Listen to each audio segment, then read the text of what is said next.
আসসালামু আলাইকুম রহমতুল্লাহ। ব্যাংকিং বার্তার পক্ষ থেকে স্বাগত জানাচ্ছি আমি নির্ঝর। অর্থনীতি ও ব্যাংকিং সকল আপডেট পেতে সাবস্ক্রাইব করে বেল বাটনটি চাপুন। চলুন এবার দেখে নেওয়া যাক আজকের আপডেট। নতুন করে 3 ব্যাংককে আবারও তারল্য সুবিধা। জানা যায়, ঋণ জালিয়াতি ও নানা অনিয়মের কারণে 2 বছর যাবৎ তীব্র তারল্য বা নগদ অর্থ সংকটে রয়েছে দেশের প্রায় 12টি ব্যাংক। এর মধ্যে স্বৈরাচারী শেখ হাসিনার আমলে আমলের নিয়ন্ত্রণে ছিল 8টি ব্যাংক। এই ব্যাংকগুলি প্রায়ই কেন্দ্রীয় ব্যাংকে সিআরআর ও এসএলআর রাখতে ব্যর্থ হয়। তবুও ব্যাংকগুলোর বিরুদ্ধে সাবেক গভর্নর আব্দুর রউফ তালুকদার কোনো ব্যবস্থা নেননি। পরবর্তীতে ব্যাংকগুলো আরও বেশি তারল্য সংকটে পড়লে চলতি হিসাব ঘাটতি রেখেও লেনদেনের সুযোগ করে দেয়া হয়। তবে আওয়ামী লীগ সরকারের পতনের পর যত ধরনের সুযোগ সুবিধা দেয়া ছিল তা নতুন governor doctor Ahsan H Mansur বন্ধ করে দেয়। এতে ব্যাংকগুলোর সঠিক আর্থিক চিত্র বেরিয়ে আসতে শুরু করে। গ্রাহকের টাকা দিতে না পারার মতো ঘটনাও ঘটতে থাকে। সরকার পতনের পর দখলকৃত অনেক ব্যাংকের পরিচালনা পর্ষদ ভেঙে দিয়েছে কেন্দ্রীয় ব্যাংক। এখন পর্যন্ত এস আলমের নিয়ন্ত্রণে থাকা 8টি ব্যাংক সহ মোট 11টি ব্যাংকের পর্ষদ ভেঙে দেওয়া হয়েছে।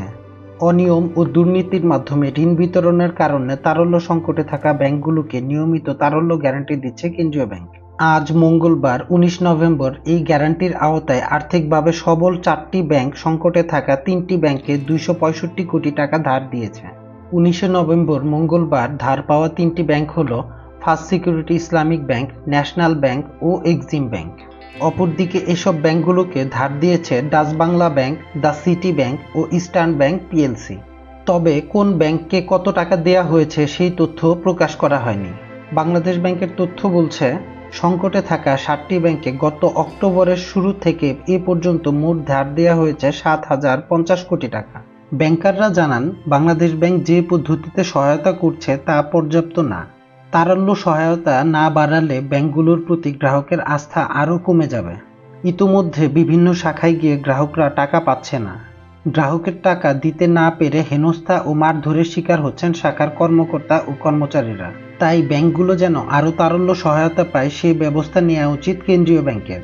সবাইকে অসংখ্য ধন্যবাদ ভিডিওটি দেখার জন্য।